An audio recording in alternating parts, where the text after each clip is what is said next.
if you want to be a consistent ball striker, I think it's crucial that you get your swing started correctly on plane with a good takeaway. But I think a lot of other instructors out there are missing a crucial piece of the puzzle. So right after this, I want to show you one simple move that's going to make it a lot easier for you to make the club go back straight and on plane with your takeaway. Stay tuned.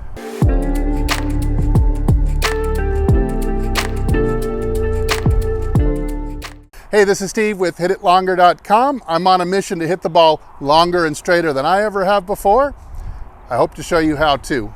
Okay, so let's use this chair as kind of a matrix to help illustrate the move that I'm talking about. I see a lot of instructors talking simply about the action or inaction of the wrists to help create the illusion of a straight takeaway.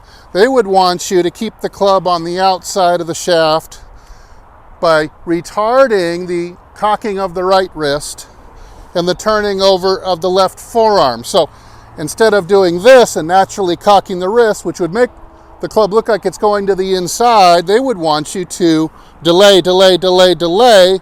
Well, now at some point I'm going to have to break this if I'm going to store up any energy in my wrist for power. So all you're doing is changing the sequence of the wrists, something that naturally athletic people just does not feel good for. Instead, I want you to focus on the shoulder wheel. I call it the shoulder wheel. Now watch what happens here.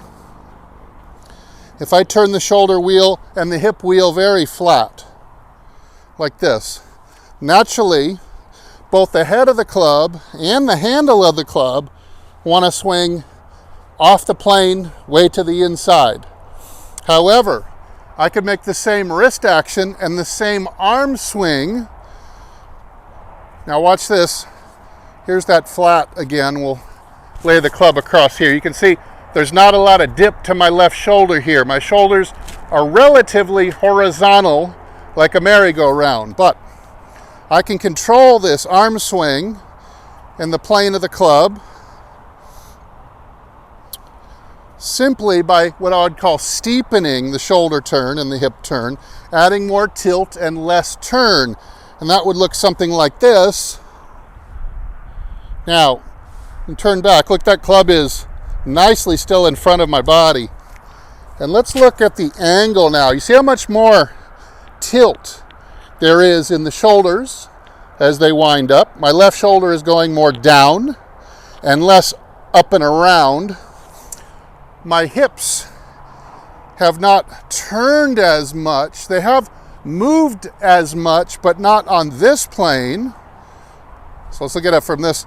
They haven't turned this way, but instead the right hip is now tilting up high and turning about half as much.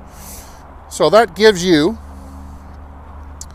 let's take a look here. Let's do one where I turn back flat and take a look at that. Look like this.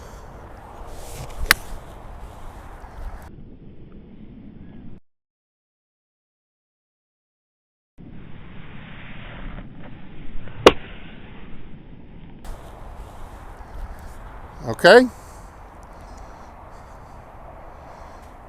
And I think it'd be better starting a little bit more like this. I think you're going to see a much straighter takeaway going back and the feeling of keeping the club and the arms in front of me more than getting way behind me.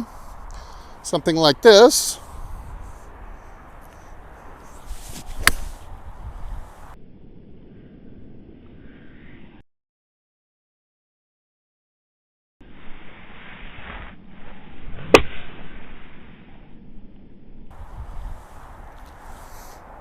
So we'll look at those kind of side by side, check out the difference in the two of those.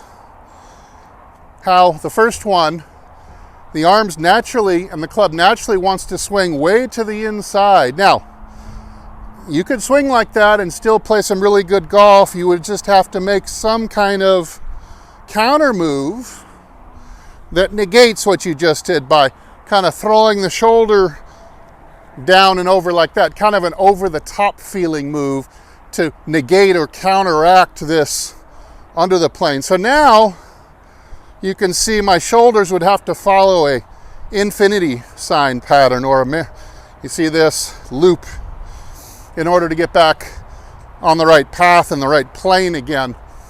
Better yet, to be more consistent, to have less moving parts, less wobbles to your swing.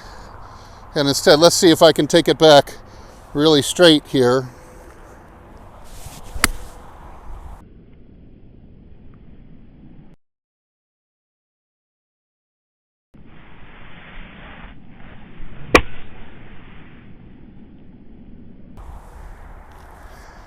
And looking back at that one in slow-mo, you can see, oh, maybe I'm still an inch on the inside here, but that's not a big deal at all.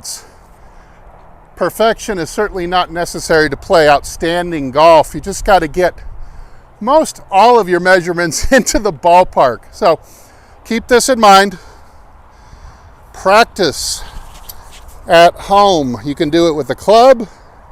Get that club to tilt more like this than like this. This is no good, or anyway, makes good golf a little more difficult. This. Now, if I go steep enough, it becomes nearly impossible to get the club too far to the inside.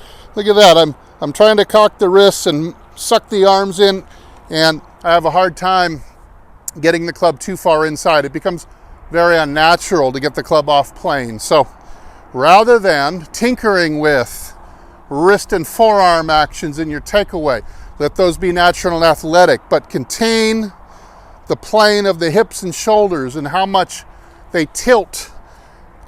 And I think you're going to be off to a much, much better start. It's going to help you control your hand path. It's going to help you stay on plane. It's going to help you hit straight and long and compress the ball. And I think you're going to be really happy. So give it a shot. Leave your questions and comments down below. Head over to my website, hititlonger.com.